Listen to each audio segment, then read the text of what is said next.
Assalamualaikum warahmatullahi wabarakatuh. Nama saya Nurul Nur Aini, MPN 1006030170556. Di sini saya akan menjawab dan menjelaskan soal ujian tengah semester Teknologi Kosmetik. Untuk soal pertama, sebutkan dan jelaskan mekanisme pembersihan kulit. Nah, sebelumnya, sediaan pembersih kulit adalah sediaan yang digunakan dengan tujuan untuk perawatan kulit agar kulit menjadi bersih, sehat, dan terhindar dari hal-hal yang tidak diinginkan. Pembersihan kulit itu dilakukan untuk mengeluarkan berbagai zat yang tidak berguna lagi pada permukaan kulit. Contohnya kayak minyak permukaan kulit yang sudah tercemar kotoran, sel keratin epidermal yang sudah terlepas, dan juga kosmetik lama yang masih menempel di permukaan kulit. Nah, pada dasarnya sebenarnya kulit kita sendiri itu mampu membersihkan diri gitu dari kotoran dengan cara dia mendorong kotoran-kotoran tersebut keluar sel gitu, ke lapisan terluar sel gitu. Nah, namun dengan kulit melakukan fungsinya tersebut masih kurang efektif, maka perlulah kebersihannya itu ditingkatkan dengan yang lebih tinggi. Tapi tetap tidak mengubah lapisan fisiologi kulit. Bagaimana caranya? Caranya ya dengan menggunakan produk sediaan pembersih. Nah, jadi berdasarkan bahan dasar yang dikandung itu ada 4 macam kosmetik pembersih kulit. Pertama, pembersih dengan bahan dasar cair, kemudian pembersih dengan bahan dasar padat yang dapat menyerap kotoran, kemudian pembersih dengan bahan dasar minyak, dan kemudian yang terakhir pembersih yang bersifat mekanik. Nah, berdasarkan macam bahan tersebut, maka mekanismenya pun akan berbeda-beda. Nah, ada 4 mekanisme pembersihan kulit. Yang pertama itu ada pelarutan, di mana prinsipnya itu like dissolve like, di mana pembersih dengan bahan dasar larutan akan melarutkan kotoran-kotoran itu berdasarkan kepolarannya. Jadi sifat yang polar dia akan melarutkan yang polar, dan yang non polar akan melarutkan yang non polar juga. Contohnya saat kita membersihkan wajah dengan toner. Nah, toner itu biasanya eksipien yang ditambahkannya itu alkohol. Nah, jadi dengan adanya alkohol tersebut dia mampu menarik kotoran-kotoran pada permukaan. Nah, kemudian ada absorpsi. Nah, absorpsi ini dia membersihkan dengan cara menyerap kotoran pada permukaan kulit. Proses yang terjadi ketika cairan yang terikat pada padatan dia akan membentuk lapisan film, sehingga kotoran akan terangkat dari permukaan kulit. Nah, contohnya itu saat kita menggunakan kertas minyak wajah ya. Nah, jadi ketika kertas minyak wajah tersebut ditempelkan ke wajah kita, nah minyak yang ada di wajah kita itu dia akan terserap dengan si kertas minyak tersebut. Gitu. Itu salah satu contohnya. Kemudian yang ketiga, emulsifikasi atau suspensi. Jadi dengan menggunakan surfaktan yang berfungsi sebagai pembersih, nanti dia akan membentuk misel gitu. Emulsi dengan menggunakan surfaktan sebagai pembersih itu nanti ketika yang akan dibersihkannya berupa minyak. Nah, jadi kapan kita pakai emulsi? Nah, kita pakai emulsi itu ketika yang akan diangkat atau yang akan dibersihkannya itu berupa minyak. Nah, sedangkan suspensi itu ketika yang akan kita angkat atau bersihkannya itu dia berupa padat. Nah, jadi surfaktan itu kan dia memiliki dua sifat kepolaran ya. Ada yang sifat hidrofil, kepalanya hidrofil, dan ekornya itu hidrofob. Nah, jadi ketika si surfaktan itu bertemu minyak, nah nanti ekornya itu dia akan menempel di minyak gitu, karena tadi di ekornya itu kan dia bersifat hidrofob. Nah, kepalanya itu akan menempel di air. Nah, surfaktan yang belum mempunyai pasangan gitu kan, nanti dia akan menempel di bagian ekor atau kepalanya yang lain gitu. Dia akan menempel, akan membentuk misel. Nah, yang terakhir itu mekanik. Nah, mekanisme pembersihan kulit dengan mekanik yaitu dengan bantuan digosok, disikat atau yang lainnya, sehingga akan mengangkat atau mengelupaskan si sel-sel kulit mati. Untuk soal kedua, jelaskan 3 jenis mekanisme kerja moisturizer pada kulit. Nah, moisturizer itu sendiri adalah suatu bahan campuran kompleks yang secara khusus untuk membuat lapisan terluar kulit menjadi lebih lunak, kenyal, atau lembab dengan meningkatkan atau menjaga kandungan air di dalamnya. Nah, mekanismenya itu sendiri ada 3. Yang pertama ada oklusif, kemudian humektan, dan yang ketiga ada emollient. Nah, oklusif ini dia akan memberikan lapisan minyak di permukaan kulit untuk memperlambat hilangnya air dan meningkatkan kelembaban pada stratum corneum. Nah, jadi singkatnya si oklusif itu bekerja untuk mengunci kelembaban pada kulit dengan cara dia melapisi kulit ya untuk mencegah penguapan tadi. Nah, yang kedua ada humektan. Nah, humektan ini dimana substansinya dia dapat menembus ke stratum corneum untuk meningkatkan kapasitas air yang berada di kulit. Nah, jadi tugas si humektan itu dia mengundang air masuk ke dalam kulit dengan cara menarik molekul-molekul air dari luar untuk masuk ke sel-sel kulit agar tetap terhidrasi. Yang ketiga ada emollient. Nah, emollient ini zat yang bekerja sebagai agen untuk mengentalkan konsistensi produk dan melembabkan serta melembutkan kulit dengan cara mengisi celah kosong yang terdapat pada sel-sel kulit.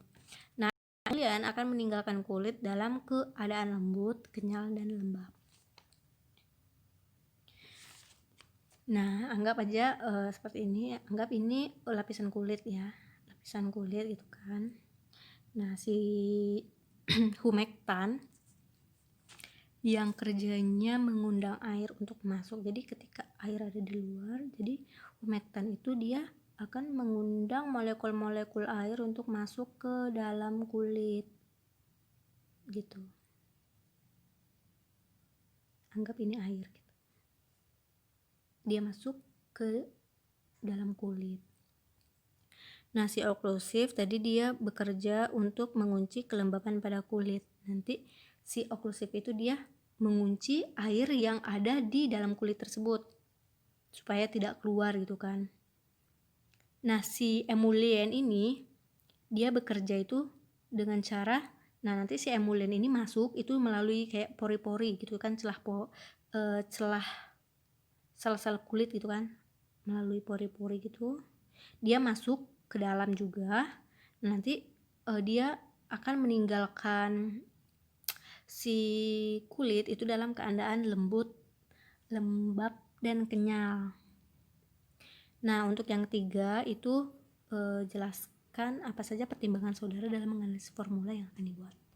Nah, jadi sebelumnya sediaan kosmetik bayi adalah sediaan yang dibuat khusus untuk bayi dengan tujuan melembutkan, membersihkan, dan melindungi kulit bayi.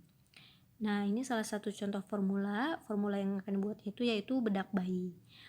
Nah, talkum 79,5%, benzalkonium klorida 0,5%, kaolin 15%, dan parfum 1%.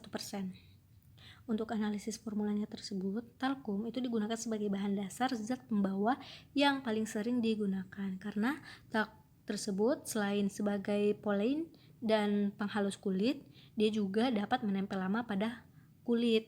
Makanya banyak digunakan gitu. Dan juga talk ini dia bersifat sangat mudah menyebar. Untuk benzalkonium klorida itu berfungsi sebagai agen antiseptik. Nah, jadi karena si talk ini mempunyai sifat yang mudah tercemar, maka pada pembuatan talk itu kan sebelumnya harus disterilkan dulu. Nah, selain disterilkan juga sering ditambah suatu antiseptik yang berguna untuk menghambat pertumbuhan bakteri pada kulit. Nah, untuk kaolin ini dia berfungsi sebagai zat penyerap karena talk dia mempunyai sifat kurang menyerap, maka ke dalam sediaan tersebut perlu ditambah zat penyerap untuk menambah daya lekat. Dan juga si kaolin ini dia berfungsi untuk menyejukkan kulit. Nah, konsentrasi yang digunakan pada formula yaitu 15% karena bedak umumnya itu tidak melebihi 25%.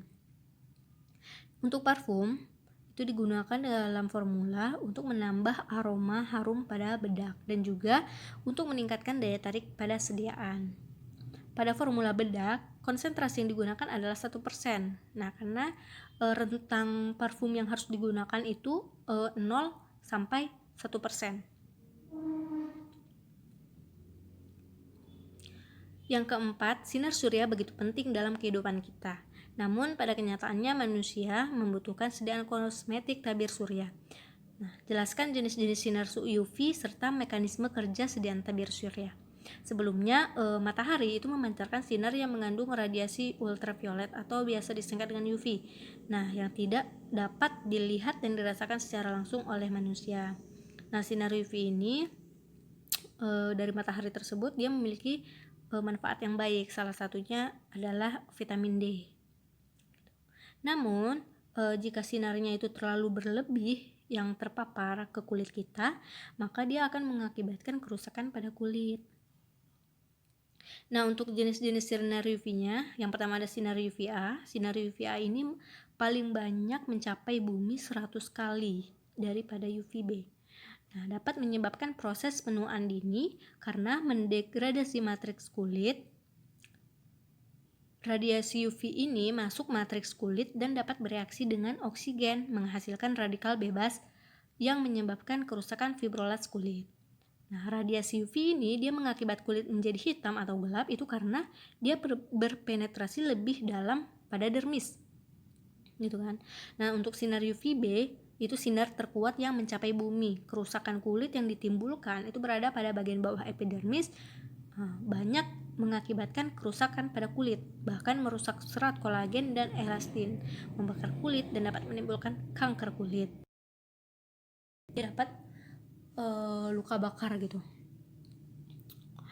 Nah, jadi lapisan ozon itu mengabsorpsi 90% segmen sinar UVB terutama pada panjang gelombang 290 sampai 300 nm. Yang terakhir itu sinar UVC. Merupakan sinar terkuat yang diabsorpsi oleh lapisan ozon sehingga dia tidak mampu mencapai permukaan bumi. Nih, tapi gitu kan, seandainya terjadi kebocoran lapisan ozon, maka sinar UVC ini dia dapat mencapai bumi dan sangat membahayakan lingkungan. Jadi lebih bahaya gitu. Nah, ini contohnya kayak gini. Nah, UVA itu dia langsung ke dermis. UVB ini dia hanya di epidermis. Sedangkan UVC tadi diabsorpsi oleh lapisan ozon, jadi dia tidak menembus permukaan bumi. Gitu. Nah, untuk mekanisme kerja tabir surya itu sendiri adalah sediaan yang mengandung suatu senyawa untuk melindungi kulit dari paparan sinar matahari. Nah, mekanismenya itu ada dua. Ada yang secara kimia atau chemical absorber atau physical blocker atau secara fisika. Nah, untuk yang pertama itu secara kimia itu zat aktif akan menyerap sinar matahari dan melalui proses kimia tersebut nanti merubah panas mataharinya itu menjadi tingkat panas yang lebih rendah. Jadi ketika mau masuk ke kulit itu diserap dulu. Jadi sinar matahari yang masuknya tuh nggak terlalu membahayakan. Nah, jadi untuk contoh sediaannya itu kayak sunscreen. Nah, pemakaiannya tuh hanya dioles tipis gitu. Nah, untuk yang secara fisika atau refleks gitu ya, ngeblok. Nah, jadi secara fisika ini dia dengan cara memantulkan cahaya sinar matahari yang terpapar ke kulit sehingga si sinar UV-nya ini dia tidak mampu masuk ke dalam kulit gitu. Contoh untuk sediaannya yaitu sunblock. Nah, jadi sunblock ini pemakaiannya dioleskan tebal gitu ya, tidak seperti sunscreen. Kalau sunscreen itu kan hanya tipis. Nah, sedangkan sunblock ini pemakaiannya lebih banyak gitu. Nah, jadi gini. Nah, ini untuk secara fisika tadi atau blok.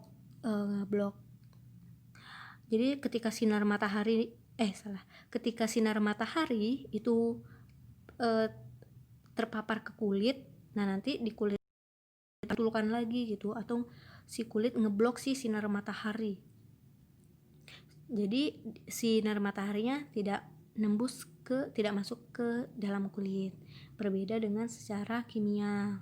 Kalau kimia tadi dia hanya menyerap, tugasnya hanya menyerap. Nah, mungkin sekian dari saya, lebih dan kurangnya saya mohon maaf. Wabillahi taufiq wal hidayah. Wassalamualaikum warahmatullahi wabarakatuh.